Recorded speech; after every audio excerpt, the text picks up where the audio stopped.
Hi everyone, Ate Myra here for today's video, step-by-step guide kung paano tayo makakapag-save ng ating emergency funds at bakit natin kailangan magkaroon ng emergency funds.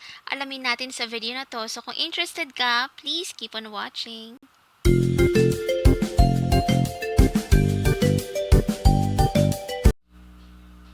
Hi guys! Isa sa magandang feature po ni Union Bank na gusto kong itry is itong kanilang My Goal. Pwede kang makapag-set ng goal guys, depende sa kung ano yung gusto mong pag-ipunan. For example, gusto mong mag-ipon for investment or for emergency funds, para sa business, para sa family mo, gusto mong magkaroon ng bagong bahay, makapag-travel, rest and relaxation, fitness, pang-education man yan, gusto mo magkaroon ng bagong car, gusto mo mag-save kasi gusto mo may pang-shopping or pambili ng bagong gadget, at kung ano pa man yan guys, pwede natin siyang iset dito mismo sa mismong app ni Union Bank. This is really cool guys kasi hindi na tayo mahihirapang mag-ipon kasi makakapag-save ka online na at syempre guided ka, 'di ba? So anyway, paano nga ba? So, for now, piliin muna natin kung ano yung goal natin, guys. Ano yung gusto nating pag-ipunan. So, I think, naiisip ko ngayon, guys, is itong, let me see, emergency funds. Guys, please comment down below, meron na ba kayong emergency funds? Okay, because, alam nyo naman, 'di ba, sa panahon natin ngayon, nakakalungkot man, pero, I think most of us wala pong emergency funds. Alamin natin guys, ano ba yung kahalagahan ng emergency funds? Alam nyo ba yung emergency funds guys? So guys, an emergency fund po is a stash of money set aside to cover the financial surprises life throws your way. These unexpected events can be stressful and costly. Here are some of the top emergencies people face. Job loss, medical or dental emergency. Ilan lang yan guys sa mga emergencies, 'di ba, na kailangan nating paghandaan, and eto nga napapanahon talaga itong COVID-19. Guys, siguro kilala niyo si Chinky Tan or also known as Mr. Ching Positive. Gumagawa siya ng videos about money, saving, ipon, utang, emergency fund, and so many more guys. Sobrang dami nating matututunan sa kanya. So, sabi niya, emergency fund daw ay pondo na pwede mong gamitin in case of emergency. So, of course, when we say emergency guys, ito yung mga bagay na dumarating or ito yung mga bagay na of course hindi natin ine-expect. So ang tanong, bakit kailangan natin ng emergency fund? First reason, for medical emergencies. Of course, yung mga medical emergencies, hindi natin yan inaasahan at syempre ayaw natin silang dumating.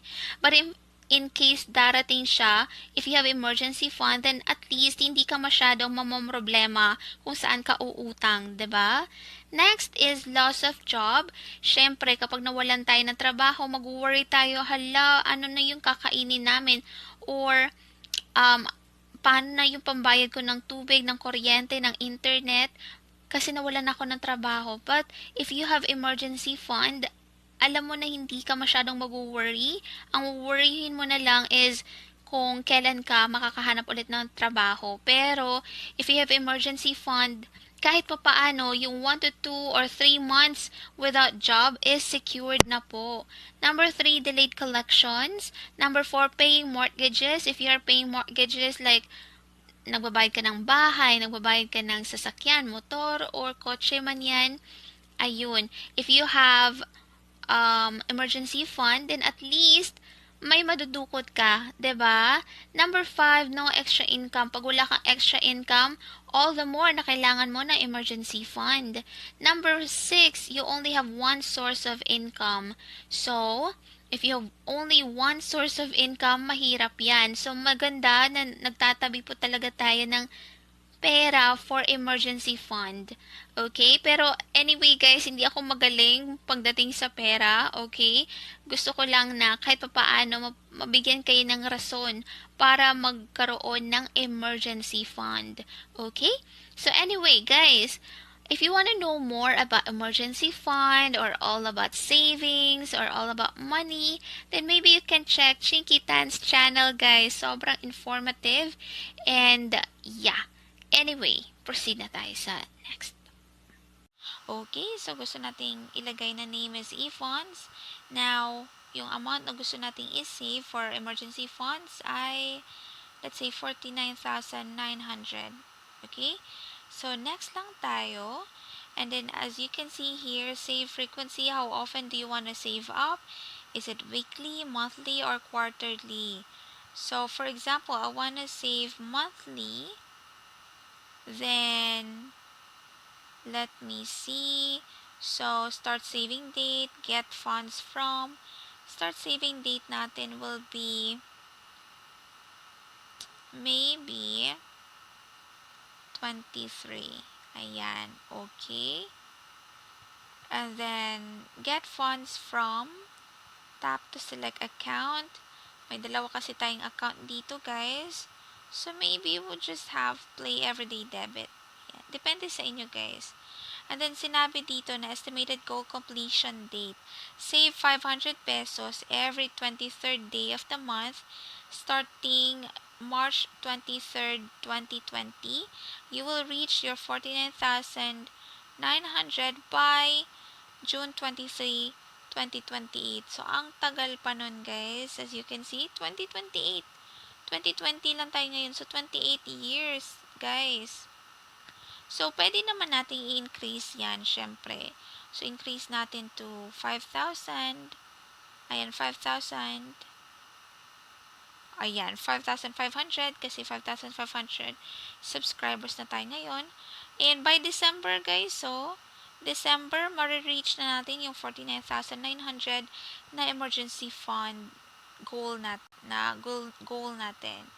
So, this is so cool, guys. I think I like it kasi alam natin kung magkano yun dapat nating i-save every month or weekly or quarterly. Let's say, for example, piliin natin weekly.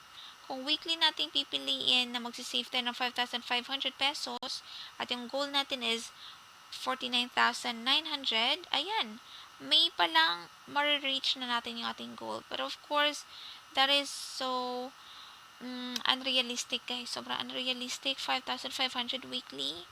Naku, buti sana mayaman tayo. Sana all mayaman, guys. Ano? Nakakalungkot. Charot. Anyway, kung quarterly naman, yan, 2 years bago natin ma-reach yung 49,900. So, this is such a cool way, guys, to set goals para sa kung anong gusto mong pag-ipunan, right? So, depende sa kung magkano at kung gaano kadalas ang minsan, right? At yung amount, definitely. So, guys, kung ako sa inyo, try nyo po itong feature na to ni Union Bank dahil makakatulong ito ng malaki, for sure, sa pagsiset natin ng goals kung saan natin gustong pag-ipunan yung something, right? So, okay, tapusin ko lang to, guys, ha, kasi as of now, iniisip ko pa rin kung magkano at so on. Okay, so guys, tinap ko na yung next, and as you can see, to confirm this goal is funded with 500 pesos to start things off. This amount will be transferred from your selected funding account. So, okay, deposit 500. And, okay. So, pwede pa actually natin ma-edit yung amount na gusto nating i-set, guys. Okay? So, don't worry about that. Pwede mo pa siyang ma-change. So, let me see. Initial deposit will be 500. Amount to save will be 1,500. Frequency, every 3 months starting March 23, 2020. So, tap lang natin itong start saving.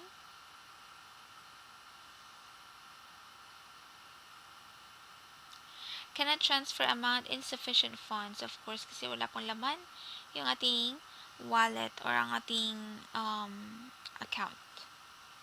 So, maybe later. Yes. So, kinancel ko muna yung goal creation, guys, kasi hindi pa ako makapag-deposit or di pa ako makapag-save, makapaglagay since wala pa ngang laman yung ating Play Everyday Debit. So, Ayun. Pero guys, this is really nice. Ano? Whether it's short-term goal or long-term goal, andito po siya. Depende na lang sa inyo kung magkano yung gusto nyong iset. Ganun naman talaga. Pag nagsisave tayo for something, guys, it's important na alam natin magkano yung isi-save natin every month or every week. Depende sa kakayahan din natin. 'Di ba? Okay. So, guys, I hope na nakatulong kahit pa paano ang video na to. And, yeah, if you have any questions, feel free to comment down below. Guys, kung hindi ka pa nakapag-subscribe, please subscribe now. Hit mo na yung notification bell para updated ka every time we have a new video. Thank you so much for watching. I love you all so much. See you next time. Bye for now.